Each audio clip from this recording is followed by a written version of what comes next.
Breaking news on this sinister plot by ISIS terrorists to kidnap people off the streets of major Australian cities, publicly behead them, and post it online.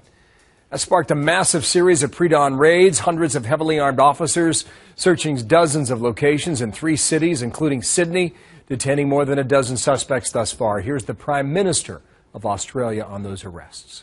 The fact that we are different from their view of what an ideal society should look like, the fact that we are free, we are pluralist, we are tolerant, we are welcoming, we are accepting, all of these in their eyes are wrong, and that's what makes us a target. Well, Texas Congressman Mike McCall is chairman of the Homeland Security Committee. He's my guest now. And, sir, good morning to you from... Hey, thanks, Bill. Thanks for having me. How twisted is this story? It's very disturbing. The idea of ISIS on the streets beheading individuals and posting them in Australia.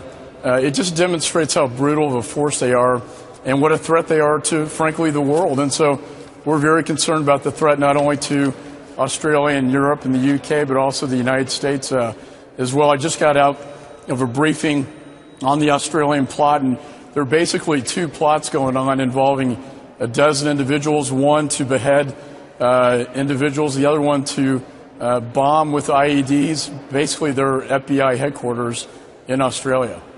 So you just came out of a briefing. What more can you share with us and our audience? Well, what we're trying to find out is that there were 2 plots basically going on in 2 different cities, one to behead individuals, the other one to bomb what would be their FBI headquarters in Australia. We're trying to determine at this point in time if this was guided by al-Baghdadi out of Syria, or whether it was just an inspired event. One of the concerns we have in the United States, obviously, are the radicalized individuals that may be inspired to do something like this, and they get radicalized over the internet. They say in Australia, 100 Australians are actively supporting this movement. Do we know how many here are actively supporting it? You know, we do. That's very sensitive information. We are monitoring this very closely in terms of the Americans who have been back both over to Syria and have come back. We've had approximately about a dozen arrests involving individuals trying to fly into Syria or coming back from Syria. None of those involving active plots, I should say. But while there's no specific threat information, I can tell you the threat environment is very high right now, and that's the biggest concern we have. We think about the story here in New York about Times Square being a possible target, and that was in response to an online post. And now you get back to the whole difficulty of trying to figure out what's just talk and what's legitimate and what's a real threat. Well, I had a hearing yesterday with the FBI Director, Secretary of Homeland Security, head of the National Counterterrorism Center, and I pulled out Inspire magazine, which inspires radicalization. They have specific targets. One is including New York and the U.S. Open. We have the United Nations now in New York.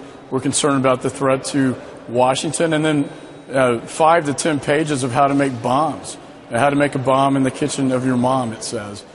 This is all very disturbing. But the idea of beheadings in the streets, what we saw with the American journalists overseas and with ISIS overseas, we don't want to see that happen against Americans in the United States. And I can tell you, Homeland Security, intelligence officials, and the FBI are working very hard to stop this. Well, you think about that British soldier that was attacked in the streets of London just a year and a half ago. I mean, the potential is there. Mike McCall, thank you for coming on today, and we're going to keep in touch with you and the rest of the folks on that committee to find out what we need to let our viewers know. Thank you, sir, for your time. Thanks, Bill. Thanks for having me. 22